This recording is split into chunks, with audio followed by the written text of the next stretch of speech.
रोतली aunty, क्या हुआ? खैरात बांटने जा रही हो? वो मान आया है ना? मान? अच्छा, तो ये उस मान के लिए लड्डू बनाए गए?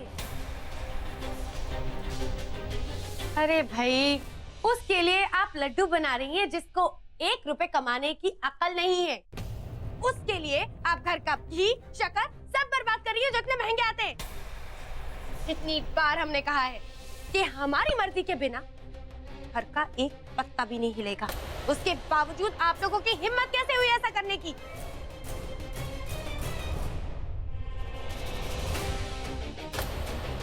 वैसे भी वो 1 नंबर का शराबी, उसे लड्डू की क्या जरूरत है? तेरा दिमाग तो ठीक है? अभी तो ठीक है, लेकिन जब ठीक नहीं होगा ना तो तुम्हें भी पता है कि मैं क्या करूंगी, पता है ना? देखो पवित्रा, मुझे बार बार पुलिस को बुलाने का कोई शौक नहीं, मुझे बिल्कुल अच्छा नहीं लगता। लेकिन अगर तुमने मेरी बात नहीं मानी ना तो मुझे उन्हें फिर से बुलाना पड़ेगा। और इस बार मैं कहूंगी कि तुमने मुझ पर मेंटल और फिजिकल हरासमेंट किया। और ऐसे केसेस में ना इंसान लंबा अंदर जाता है। मैं केस वापस भी लूंगी ना तो बाहर नहीं आने देंगे, सच्ची। तो तुम सोच लो कि तुम्हें अपनी किचन में खड़े होकर लड्डू बनाना है या फिर जेल में जाके चक्की पीसनी है। सोचो।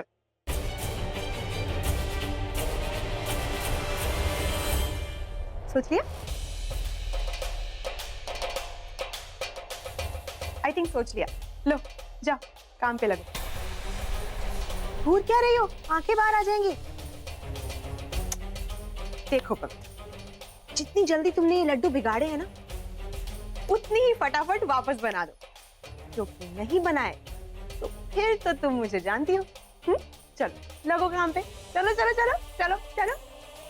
ए गुस्सा नहीं, चलो। माँ, चाची, आप आ जाइए।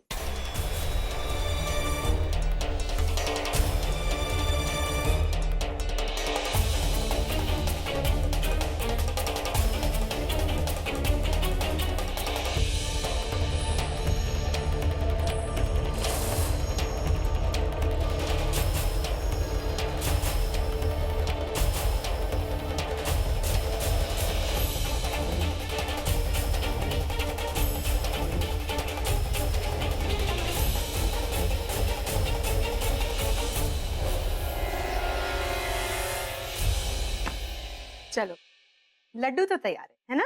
और ये सब आपकी उस चंट बहन की करनी है जो मर तो गई है पर फिर भी पिशाच बनकर हमारे पीछे पड़ गई है।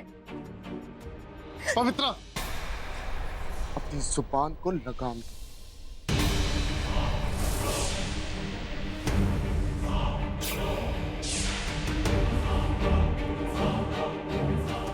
क्योंकि इस वक्त तुम जिसके बारे में बात कर रही हो वो मेरी बहन और उसका और मेरा खून का रिश्ता।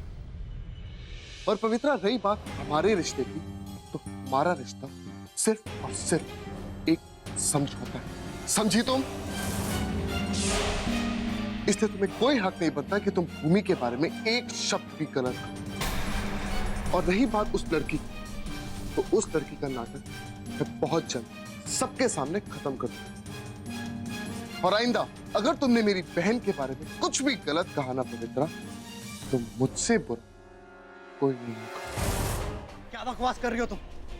मैं यहाँ खड़ा हूँ तुम्हारे सामने, जिंदा हूँ मैं। जिंदा हूँ अंश? इसे आप जिंदा रहना कहते हैं? पूरा दिन आप नशे में धुत रहते हैं, किसी बात का कोई होश नहीं। कौन जी रहा है, कौन मर रहा है, किसी से कुछ मतलब नहीं। आप अपने नशे में इतना डूबे हुए कि आपको अपने परिवार का गम, उनके आंसू दिखाई नहीं देते।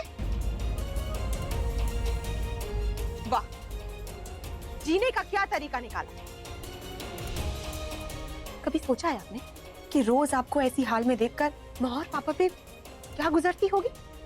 पल पल मरते होंगे। इसीलिए कह रही कि जिस तरह आप पीते हैं और आपको सुकून मिलता है, माँ को भी पीने दीजिए। मुझे तुम्हारी कोई बकवास नहीं सुननी। जाओ यहाँ से। क्यों नहीं सुननी?